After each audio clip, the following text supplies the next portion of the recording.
What's going on, everybody? It's your boy Yarel. Welcome to another installment of Spilling All the Tea. Got that reality for you, and it's R&B Divas LA Season 3, Episode 3.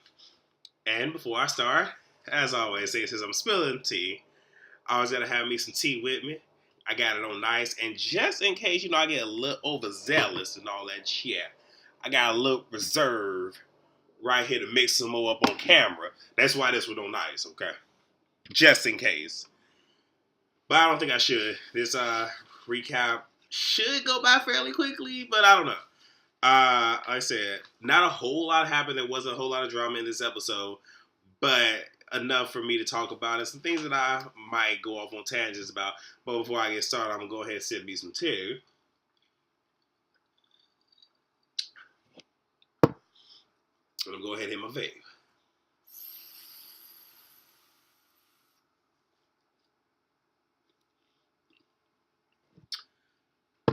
So, the episode starts out with Michelle. She meets with a therapist and pretty much, just kind of going over things. And she's like, okay, you're becoming less depressed, which is a fantastic thing. I appreciate that Michelle bared her soul last season. And I also like how, even though it's sometimes hard to watch, I can appreciate with this show and this platform, they're addressing issues that, not only, women go through, but they're speaking of just general issues in the African American community, the Black community. And I can appreciate that. So, she said that she's not dating and that, she wants to work on her first. And she also mentions that, most men that she tends to date are childlike and whatnot, blah, blah, blah. But I love the fact that she said that I want to work on me first. And I mean, that's the best thing that anybody can do, is work on them. And whoever, is fashioned for them will, manifest him or herself. So kudos to you, Michelle. So, let me see. Chrisette does a writing session with her brother on his first single. And she suggests a life coach to help him deal, not only with what he's dealt with, but more or less the day-to-day, because there's a lot of stressors, apparently, being a artist in the, music industry. There's a lot that comes with that. And, she feels that, because for her, I think she said that when the stress got so bad, she didn't go to alcohol, she didn't go to drugs, she went to binge eating. So that was her way of coping. But seeing as how her brother has, bipolar disorder, she doesn't know what will end up being his coping mechanism. So she kind of wants to do preventative measures and pretty much stop it, kind of like help him out and, just stop any issue that could eventually, manifest itself being a musical artist. So, like I said, no problems with that. I did feel when she said there was something else behind it, but we'll get there. So now we get to Lil Mo. I had to do that on purpose. She has a dinner with Michelle, and Mo starts asking her about her relationship status. And, one thing I love about Michelle is she's raw, very, very uncut. It's like what you see is truly what you get. This is her. This is her life. And, she begins to cry because she's by herself. And, she was pretty much saying to Mo, okay, this is what I know, to be by yourself, because my mother was, by herself at a certain age. So was my grandmother. My sister's currently, by herself. So this is what I know, and, let me see. Mo, is saying that she wants her to be happy, and she says that she is happy when she's around the girls, and Mo's like, well, what about when we're not here? She's like, well, I have other things to make me happy, and,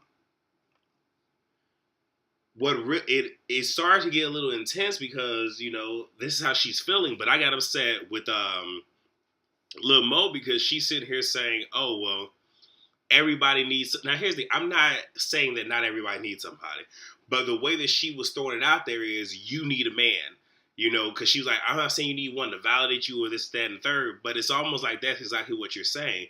And, not trying to sit here and throw rocks, stones, shade, whatever the hell you want to call it, but I'm not saying anybody can't give advice, but it's kind of hard to take advice from Lil Mo when you're on marriage number 3.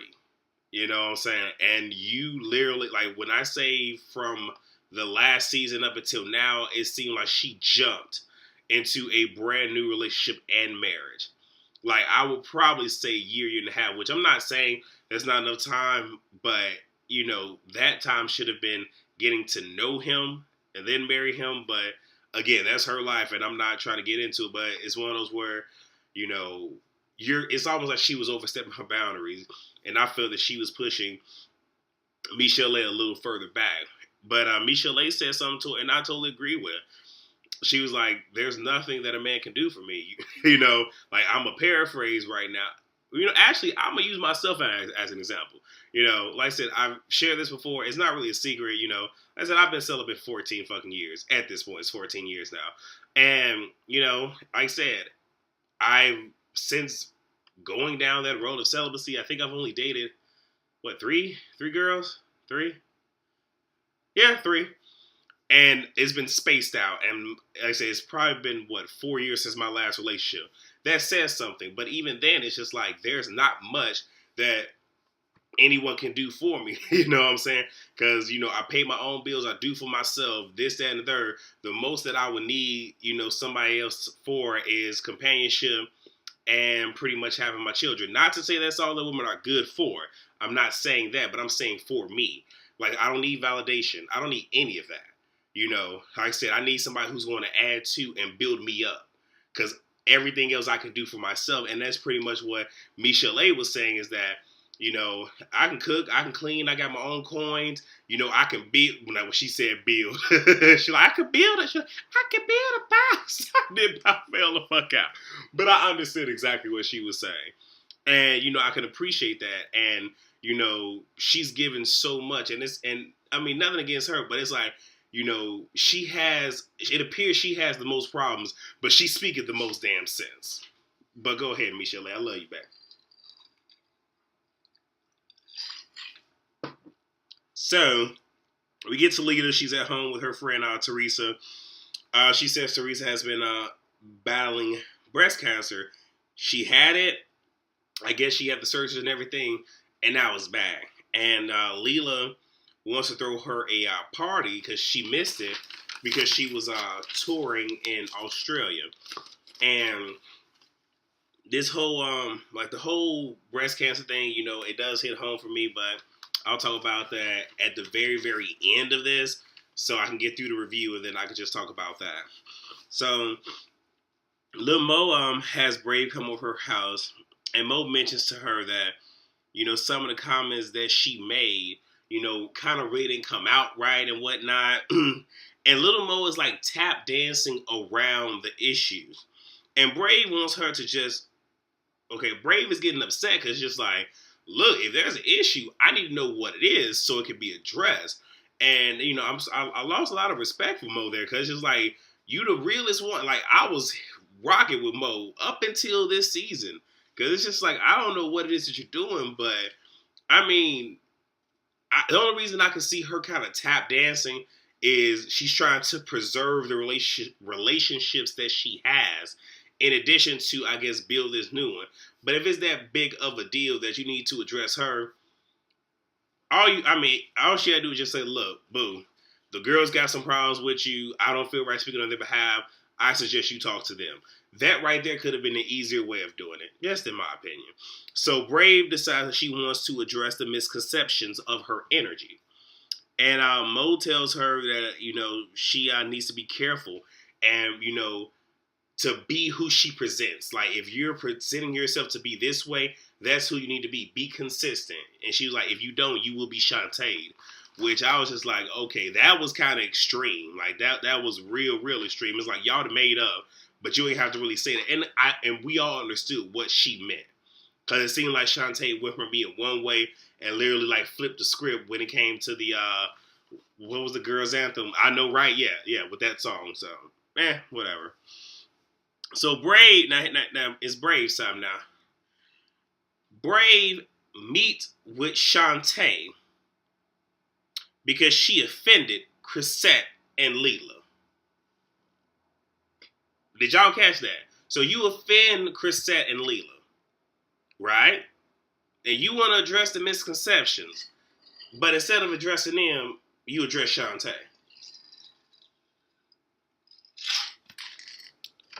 I felt some kind of way about that.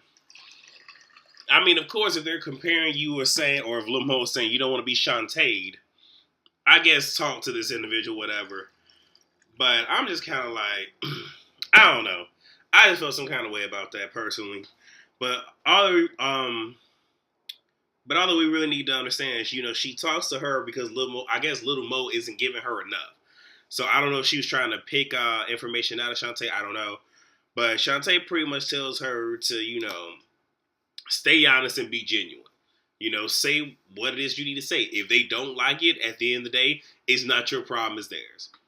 And I can't disagree with that. I really can't. So now we have Lil Mo and Michelle. They do some retail therapy. Lil Mo wants to hook her up on a date with her father-in-law. And Michelle now, I wrote this down because I really didn't know if I was going to address it. All I'm going to say is this. Michelle said something, and I didn't even know how the fuck to take it.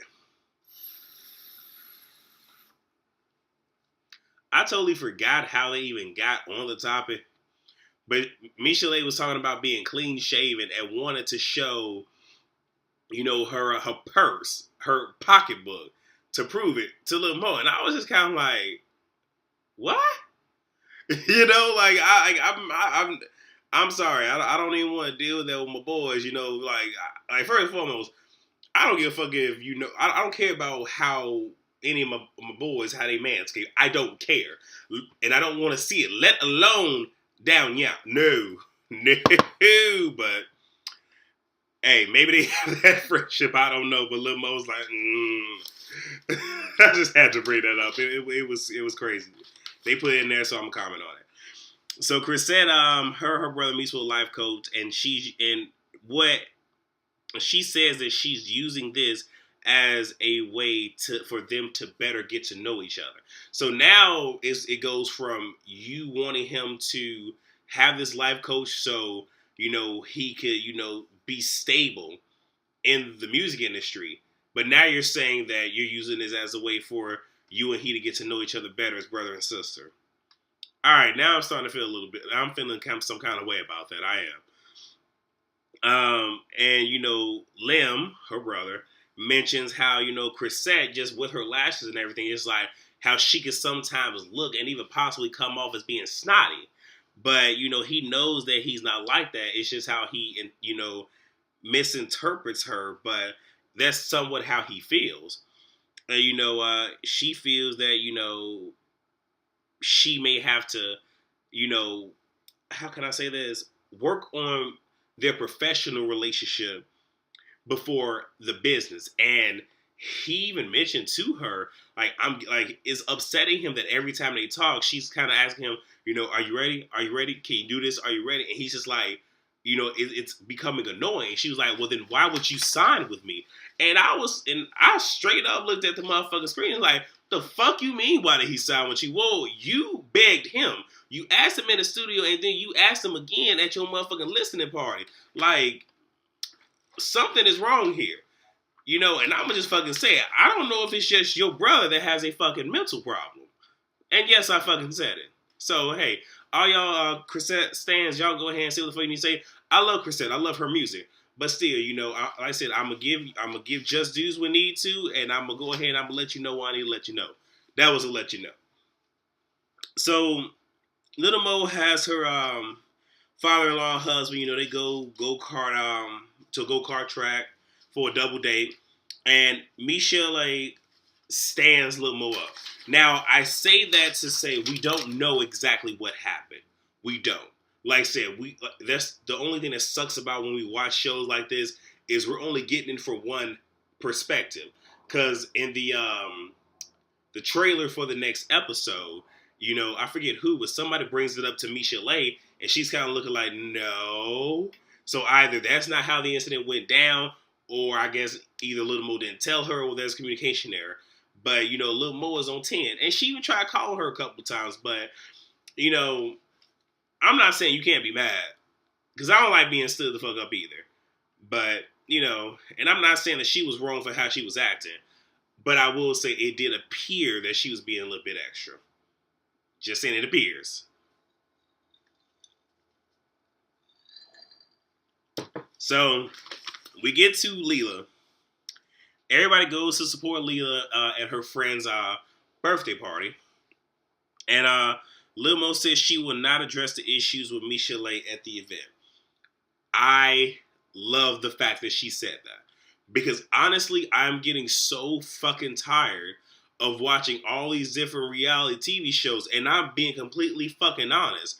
You know, from Total Divas, even though I said I would recap, but I'm not. But Total Divas, Love and Hip Hop, any fucking franchise, Mop Wives, like all of those, like I am getting so tired of watching these because they go to somebody's event and then they want to sit here and talk about some shit that's inappropriate. They want to turn up for no fucking reason. And it's like, you're taking away from why the fuck y'all are there. So I respected that. I really did. I'm like, all right. You know, you got there's some redeeming qualities there. You know, I'm not officially off the team right now, but I'm like, all right.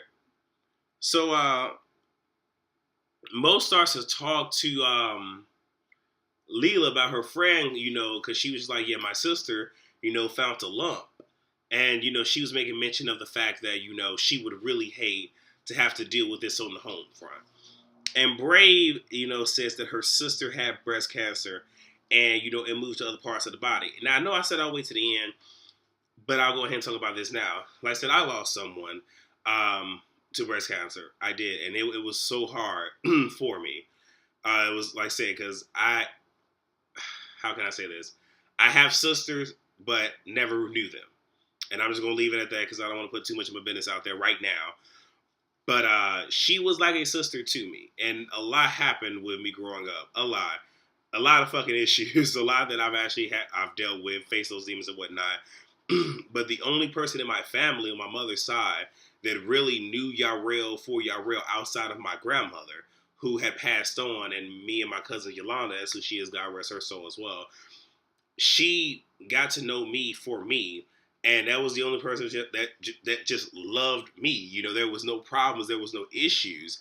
And, you know, she had even said, and I'm just talking a little bit, but, you know, she even said to me, you know, if you could show the family the Yarrell that I know, they would come to love you too. Meh, didn't really quite work out that way.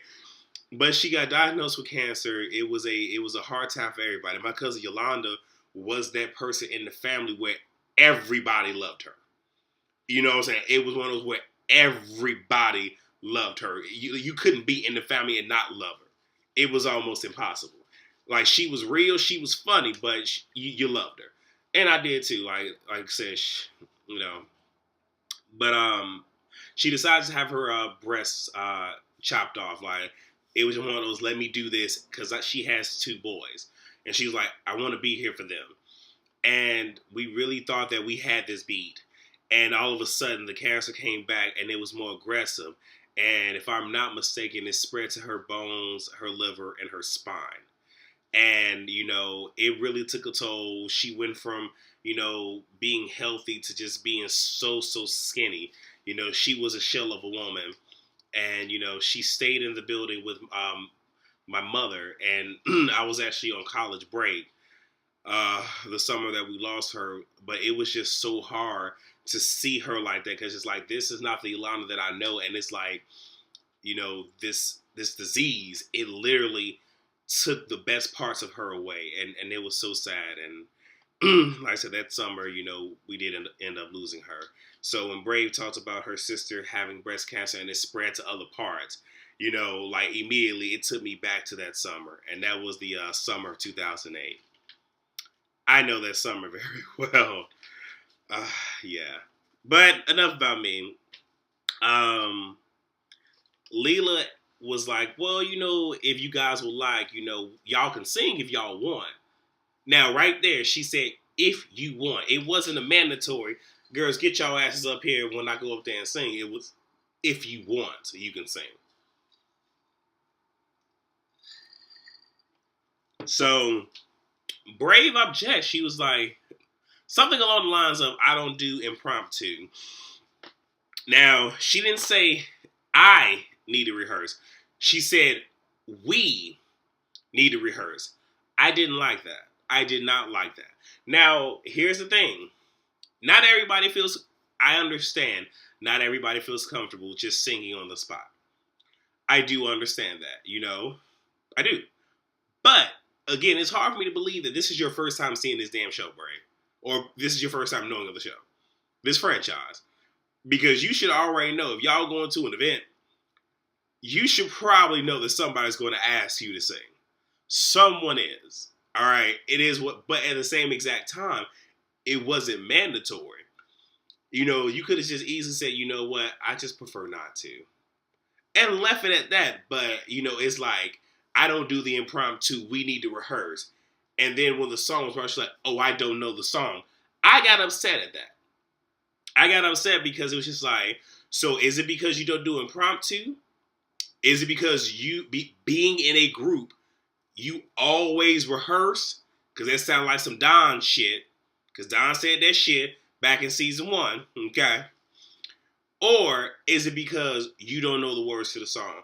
But what I'm going to need you to do, Brave, is I'm going to need you to own your truth. I'm going to need you to be fucking honest. Because I don't think she was being honest right there. I don't. Now, here's the thing. I mean, shit, was Leela sitting there throwing shit? Yeah, she shaded the fuck out of it. I probably did the same fucking thing, too. It's just like, if you don't want to do it, you don't want to do it. But you don't have to sit here and make up excuses. You don't. You don't have to give a fucking reason. But if you don't want to do it, you don't want to do it. Now, you could have said, would we be able to go over the song because I don't know it and I don't want to go up there and embarrass myself. And for anybody that, knows about Brave, can she sing? Yes. Can she sing? I don't know. I really don't. And Rich Girl, she was more of the rapper. And, I mean, that was pretty much her stance. And even in some of her songs, you hear her doing more rapping than actual singing. Okay? My phone over here vibrating and shit. That was nothing. So, let me see. So they get up there and Leela's doing her stuff. And Michelle has to leave. Apparently, her babysitter had told her, hey, you supposed to be in here at 10:30. You need to come on. So, Michelle leaves. She doesn't tell anybody, but everybody sees her leave. And Mo gets in her feelings. I do feel that Mo was doing the absolute most. You know what I'm saying? And I don't think it had anything to do with Michelle leaving, but everything to do with the issues that they have. And it's just like, again, it's that energy. You're doing so much. But, Leela gets up there. She's doing her performance. And as she's singing Wind Beneath My Wings, she starts to tear up. I know some people have said, oh, she jacked up the song. All I'm going to say is this. Number one, she was emotional right then, and seeing her friends start to have emotions, it's almost like they're sisters. But at the same exact time, people have to realize Leela James has a completely different voice. She doesn't have a typical, I don't even know what her range is, but her voice is like, she's one of those artists that her voice is distinctly different. Her, Jasmine Sullivan, Toni Braxton, they have voices that are uniquely theirs. So when they do another song, they might still be in that same range, but it's going to sound completely different because of their tones. I think she did a good job. But at the same time, I am a Leela James fan. I loved her first album. I really did. That was my shit. I loved it. But, hey, whatever.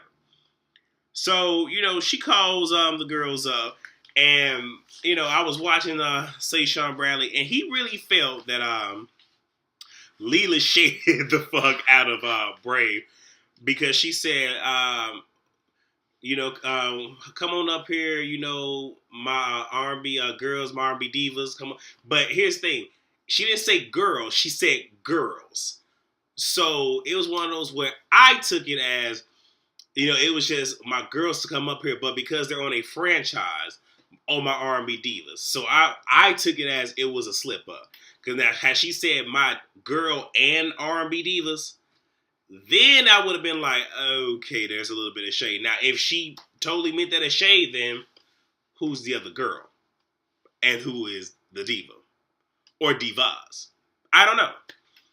But, you know, they get up there and they start passing. It's only one mic. They start passing around. And I started to feel so happy because, you know, it's reminding me of that old school, you know, where it's just like one mic and either everybody's singing into it or passing it, you know, and y'all can see me smiling real hard because I love that. I love good music. I love just that old school vibe. I really, really do.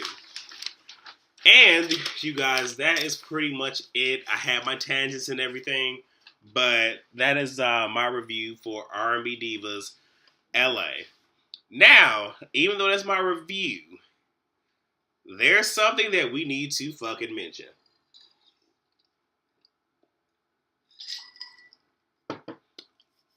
It seems like the drama that everybody wants we're getting next week.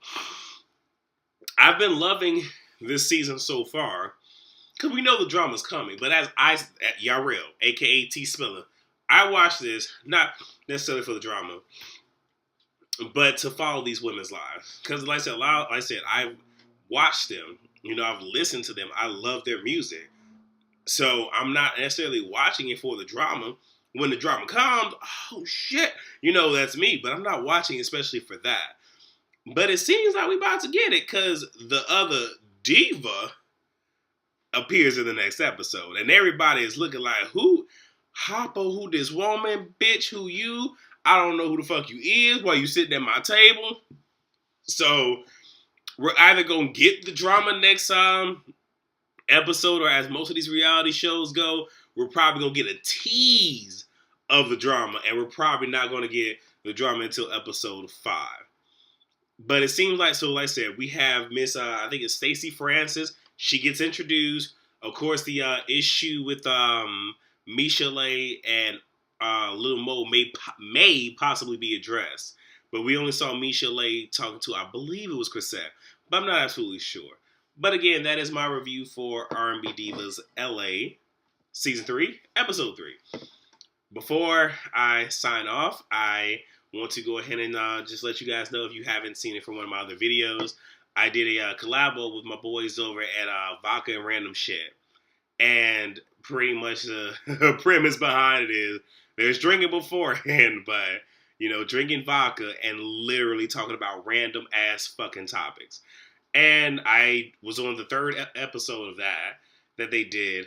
The only thing, and I will say, I did not betray the brand. I had tea in my cup. We all had solos, but I had tea.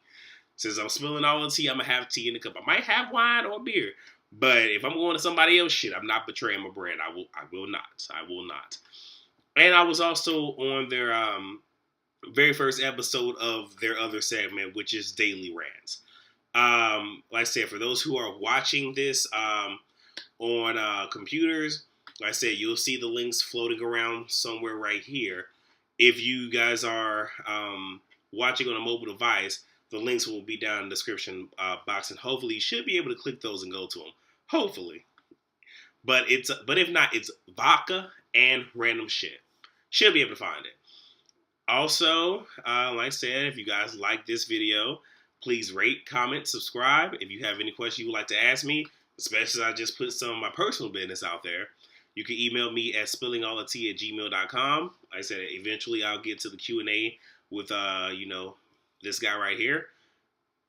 You can also follow me on Twitter at tspilling. Like I said, that is also down in the description box below. So you know I spill the tea so you guys can catch it. Like I said, I have some left, but because the ice is in here, I'm gonna try to just finish chugging this while I got y'all on.